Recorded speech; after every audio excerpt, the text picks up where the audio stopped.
Continúa la tensión en Medio Oriente tras las explosiones que Irán reportó el pasado viernes en la ciudad de Isfahán, donde además está la mayor cantidad de centrales nucleares. Un conflicto que mantiene al mundo en vigilancia y del que los líderes mundiales como Ursula von der Leyen o Anthony Blinken ya han emitido declaraciones pidiendo que no escale el conflicto. Este fin de semana, Estados Unidos aprobó además un nuevo paquete de ayuda para Israel de más de 25.000 millones de dólares. Vamos a profundizar en este tema y en los escenarios que podrían presentarse en el futuro cercano. Y para ello conversamos con nuestro primer invitado del día, Ignacio Montes de Oca, analista en seguridad internacional, escritor y periodista. Ignacio, gracias por estar con nosotros. ¿Qué tal? Buenos días, un gusto como siempre. Muy buenos días, un gusto para nosotros también. ¿Qué significa para Israel este paquete de ayuda de Estados Unidos, sobre todo en medio de una marcada división entre ambos gobiernos por el plan israelí de lanzar una operación terrestre en el área de Rafah? Significa muchísimo porque se ha superado el principal escollo para hacer que la asistencia norteamericana a Israel sea continua y esté comprometida. Hasta el día de hoy habían dependido de ayudas extraordinarias, pero de esta manera se ha aprobado una ayuda que además no es solamente de la administración Biden, sino que es una asistencia bipartisana porque los republicanos se han sumado a este paquete, al de Ucrania y al de Taiwán, de manera que es un giro interesante de la historia. Ignacio, un porcentaje de estos 26.000 millones de dólares de los que yo hacía referencia al inicio, 9.000 de ellos son para ayuda humanitaria. Te pregunto, ¿cómo podríamos estar seguros de que realmente Israel va a desviar parte de este fondo específicamente para apoyo humanitario? Entendiendo que hemos visto un montón de conflictos, de hecho, y bloqueos. Bueno, es que justamente parte de las discusiones que se dan desde enero está en el sistema de contralor y de auditoría de los fondos. Esto fue un pedido muy especial de los republicanos, de manera tal que dentro de los paquetes, en cada uno de los paquetes, hay una pequeña proporción que va hacia los gastos destinados a las auditorías de la vigilancia en estos gastos. Así que no hay mucho margen para que se desvíe hacia la guerra. Lo mencionábamos anteriormente, renunció el jefe de la inteligencia militar israelí hace hace unos días.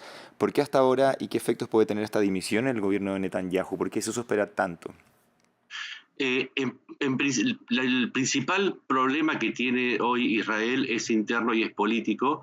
Yo lo agregaría también a las protestas que se dieron este fin de semana de los familiares de los secuestrados en Gaza, y es que el gobierno de Israel y en particular Netanyahu enfrentan al mismo tiempo que una campaña en el exterior, una oposición muy fuerte por no haber prevenido el 7 de octubre, pero también porque la campaña se está alargando demasiado por compromisos internos y externos, y la realidad es que el gobierno tiene que enfrentar además una oposición interna que se refleja en las manifestaciones y en esta renuncia. La realidad es que es parte de una dinámica interna que está muy complicada para Netanyahu. ¿Y por qué crees que esta renuncia tan importante, además la primera dentro de la inteligencia del ejército de Israel, llega hasta ahora, recién hasta ahora? Porque la lucha no es militar, porque la lucha que emprende Israel tiene que ser muy cuidadosa. Para cualquier selección de objetivos tiene que ser extremadamente precisa a la orden de detectar los blancos. Y lo cierto es que estamos a bastantes meses de octubre y todavía Israel no pudo derrotar a Hamas en Gaza. Y esto tiene mucho que ver con la eficiencia de la inteligencia militar, en particular de Israel, y con la falta de objetivos concretados. Es simplemente la consecuencia de algunos errores que se vienen arrastrando desde el 7 de octubre. ¿Crees tú que podríamos esperar quizás más renuncias de este tipo en el futuro cercano?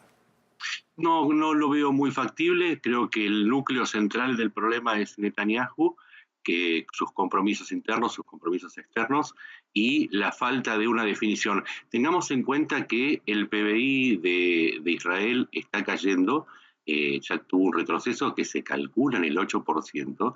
Entonces, esta falta de una dirección clara política y de un horizonte, de una fecha, de un objetivo de que marque un fin de este conflicto, está afectando en mucho al gobierno de Israel.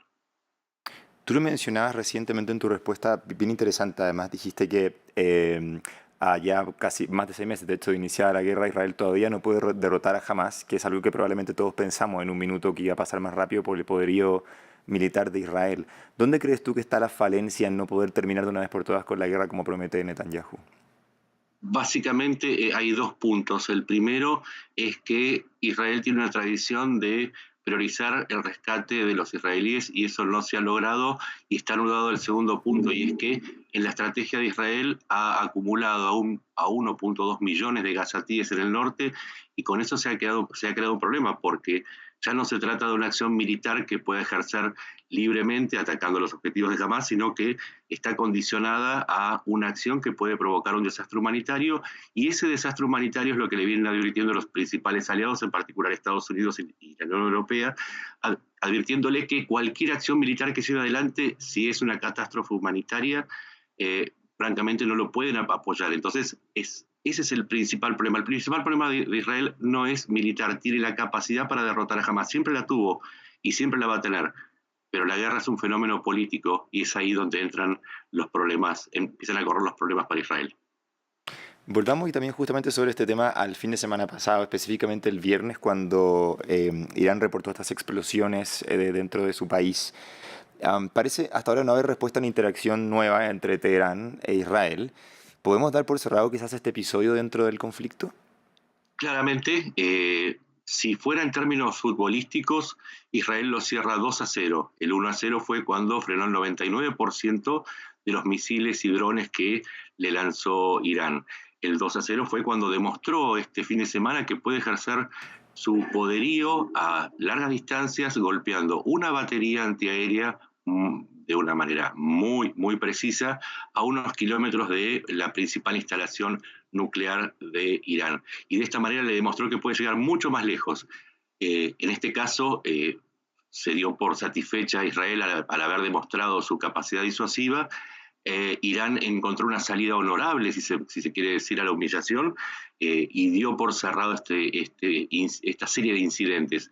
De manera tal que, por lo menos hasta ahora, Israel confirmó su poder, Irán demostró que es un tigre de papel, si se quiere, y todos prefieren evitar una escalada. No solamente Irán e Israel, sino todos los países de la región y las potencias que apoyan a Israel. En este caso, afortunadamente, se da por cerrado esta ronda de incidentes, por lo menos entre Irán e Israel, pero sí va a seguir a través de los proxies de Irán, que siguen atacando a Irán y que el día de hoy ya han cometido un nuevo atentado terrorista. Exactamente. Volvamos un poco sobre la tensa relación que se tiene con Estados Unidos. Por un lado, claro, Estados Unidos aprueba un paquete millonario como el que hablábamos al principio de la entrevista, pero también, según medios estadounidenses, el gobierno de Estados Unidos está estudiando sancionar a un batallón de combate israelí por posibles violaciones a los derechos humanos en Cisjordania. ¿Es una respuesta de la Casa Blanca de un intento por calmar las críticas de su apoyo a Netanyahu, crees tú? Exactamente, porque están en un momento electoral en donde los grupos que apoyan a Israel y los que están en contra forman parte activa de esta disputa política. Entonces, si Estados Unidos aprobara una acción que afectara a este 1,2 millones de gazatíes y provocara un desastre humanitario, quedaría pegado a este asunto. Entonces le está pidiendo mesura, le está pidiendo que controle la escalada y que logre sus objetivos de manera tal que ese apoyo no quede emparentado a una posible acción que la opinión pública norteamericana considere como negativa. Bien, Ignacio Montes de Oca, analista en seguridad internacional, como siempre, un gusto hablar contigo y súper clara tus respuestas. Un gusto. Que tengas un buen día. Nosotros hacemos la primera pausa en Directo América y ya regresamos. Continúe con nosotros.